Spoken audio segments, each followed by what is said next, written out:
ಸಿದ್ದರಾಮಯ್ಯ ಸಂಪುಟದ ಮತ್ತೊಬ್ಬ ಮಂತ್ರಿ ವಿರುದ್ಧ ದೂರು ದಾಖಲಾಗಿದೆ. ಸಚಿವ ಕೃಷ್ಣ ಬೈರೇಗೌಡ ವಿರುದ್ಧ ಗವರ್ನರ್ಗೆ ಕಂಪ್ಲೇಂಟ್ ನೀಡಲಾಗಿದೆ. ಸಾಮಾಜಿಕ ಕಾರ್ಯಕರ್ತ ದಿನೇಶ್ ಕಲ್ಲಹಳ್ಳಿಯಿಂದ ದೂರು ನೀಡಲಾಗಿದೆ. ಸಚಿವ ಕೃಷ್ಣ ಬೈರೇಗೌಡರ ವಿರುದ್ಧ ಭ್ರಷ್ಟಾಚಾರ ಆರೋಪ ಮಾಡಲಾಗಿದೆ. ಕಂದಾಯ ಇಲಾಖೆಯಲ್ಲಿನ ಭ್ರಷ್ಟಾಚಾರಗಳಿಗೆ ಕಡಿವಾಣ ಹಾಕ್ತಿಲ್ಲ.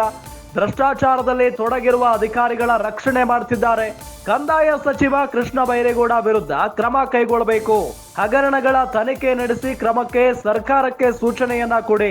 ರಾಜ್ಯಪಾಲ ಥಾವರ್ ಚಂದ್ ಗೆಹ್ಲೋಟ್ಗೆ ಈ ರೀತಿಯಾಗಿ ದೂರನ್ನ ಕೊಟ್ಟಿದ್ದಾರೆ. ದೊಡ್ಡಬಳ್ಳಾಪುರದ ಹುಲಿಕುಂಟೆ ಗ್ರಾಮದ ಜಮೀನು ವ್ಯವಹಾರ ವಿಚಾರಕ್ಕೆ ಸಂಬಂಧಪಟ್ಟಂತೆ ಸರ್ವೆ ನಂಬರ್ 150ರಲ್ಲಿರೋ ಜಮೀನು ಮಾರಾಟ ಮಾಡಲಾಗಿದೆ. ಪೋಡಿ ನಕ್ಷೆ ಆಗದೆ ಜಮೀನು ಮಾರಾಟ ಮಾಡಲಾಗಿದೆ ಅನ್ನುವ ಆರೋಪವನ್ನ ಮಾಡಲಾಗಿದೆ.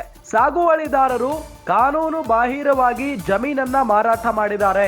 ಪಲ್ಟಿತ್ ಡೆವಲಪರ್ಸ್ LLP ಕಂಪನಿಗೆ ಮಾರಾಟ ಮಾಡಲಾಗಿದೆ. ತಹಶೀಲ್ದಾರ್ ಉಪವಿಭಾಗಾಧಿಕಾರಿಗಳ ಮೇಲೆ ಕ್ರಮ ಆಗಬೇಕು ಅಂತ ಹೇಳಿ ಆಗ್ರಹಿಸಿ ಪತ್ರವನ್ನ ಬರೆಯಲಾಗಿದೆ. ಗಮನಿಸ್ತಾ ಇದ್ದೀವಿ, ಸಿದ್ದರಾಮಯ್ಯ ಸಂಪುಟದ ಮತ್ತೊಬ್ಬ ಮಂತ್ರಿ ಈಗ ಅವರ ವಿರುದ್ಧ ದೂರು ದಾಖಲಾಗಿರುವುದು ಅಂದ್ರೆ ಸಚಿವ ಕೃಷ್ಣ ಬೈರೇಗೌಡ ಅವರ ವಿರುದ್ಧವಾಗಿ. ಈ ಹಿಂದೆ ನಿಮ್ಗೆಲ್ಲ ಗೊತ್ತೇ ಇದೆ, ಸ್ವತಃ ಸಿದ್ದರಾಮಯ್ಯನವರ ವಿರುದ್ಧ ಕಂಪ್ಲೇಂಟ್ ದಾಖಲಾಯಿತು. ಅದಕ್ಕಿಂತ ಮುಂಚೆ ಏನು ನಾಗೇಂದ್ರ ಅವರ ವಿರುದ್ಧವೂ ಕೂಡ ಕಂಪ್ಲೇಂಟ್ ದಾಖಲಾಗಿತ್ತು. ಹೀಗೆ ಪ್ರಿಯಾಂಕ್ ಖರ್ಗೆ ಅವರ ವಿರುದ್ಧವೂ ಕೂಡ ರಾಜೀನಾಮೆ ಕೊಡಬೇಕು ಅನ್ನೋ ನಿಟ್ಟಿನಲ್ಲಿ ಆಗ್ರಹ ಕೇಳಿ ಬಂದಿತ್ತು. ಒಟ್ಟಾರೆಯಾಗಿ ಸಾಲು ಸಾಲು ಸಂಕಷ್ಟಗಳನ್ನ ಸಿದ್ದರಾಮಯ್ಯನವರಿಂದ ಹಿಡಿದು ಅವರ ಸಂಪುಟದ ಸದಸ್ಯರು ಕೂಡ ಅನುಭವಿಸ್ಕೊಂಡು ಬಂದಿದ್ದಾರೆ.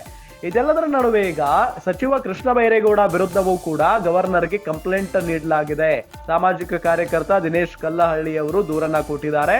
ಸಚಿವ ಕೃಷ್ಣ ಬೈರೇಗೌಡರ ವಿರುದ್ಧ ಭ್ರಷ್ಟಾಚಾರ ಆರೋಪ ಕೇಳಿ ಬಂದಿರುವುದು.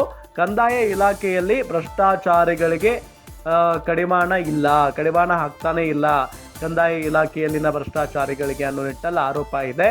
ಏನೋ ಭ್ರಷ್ಟಾಚಾರದಲ್ಲಿ ತೊಡಗಿರುವ ಅಧಿಕಾರಿಗಳ ರಕ್ಷಣೆಯನ್ನ ಮಾಡಲಾಗ್ತಾ ಇದೆ. ಕಂದಾಯ ಸಚಿವ ಕೃಷ್ಣ ಬೈರೇಗೌಡ ವಿರುದ್ಧ ಕ್ರಮ ತೆಗೆದುಕೊಳ್ಬೇಕು. ಹಗರಣಗಳ ತನಿಖೆಯನ್ನ ನಡೆಸಿ ಕ್ರಮಕ್ಕೆ ಸರ್ಕಾರಕ್ಕೆ ಸೂಚನೆಯನ್ನ ಕೊಡಿ. ರಾಜ್ಯಪಾಲ ಥಾವರ್ ಚಂದ್ ಗೆಹ್ಲೋಟ್ಗೆ ಈ ರೀತಿಯಾಗಿ ದೂರನ್ನ ಕೊಟ್ಟಿದ್ದಾರೆ. ದೊಡ್ಡಬಳ್ಳಾಪುರದ ಹುಲಿಕುಂಟೆ ಗ್ರಾಮದ ಜಮೀನು ವ್ಯವಹಾರ ವಿಚಾರಕ್ಕೆ ಸಂಬಂಧಪಟ್ಟಂತೆ ಸರ್ವೆ ನಂಬರ್ 150ರಲ್ಲಿರೋ ಜಮೀನು ಮಾರಾಟ ಆಗಿದೆ. ಪೋಡಿ ನಕ್ಷೆ ಆಗದೆ ಜಮೀನು ಮಾರಾಟ ಆರೋಪ ಕೇಳಿ ಬಂದಿರುವುದು. ಸಾಗುವಳಿದಾರರು ಕಾನೂನು ಬಾಹಿರವಾಗಿ ಜಮೀನು ಮಾರಾಟ ಮಾಡಿದ್ದಾರೆ. ಪಲ್ಟಿತ್ ಡೆವಲಪರ್ಸ್ LLP ಕಂಪನಿಗೆ ಮಾರಾಟ ಮಾಡಲಾಗಿದೆ. ತಹಶೀಲ್ದಾರ್ ಉಪವಿಭಾಗಾಧಿಕಾರಿಗಳ ಮೇಲೆಯೂ ಕೂಡ ಕ್ರಮ ಆಗಬೇಕು ಅಂತ ಹೇಳಿ ಆಗ್ರಹಿಸಲಾಗಿದೆ.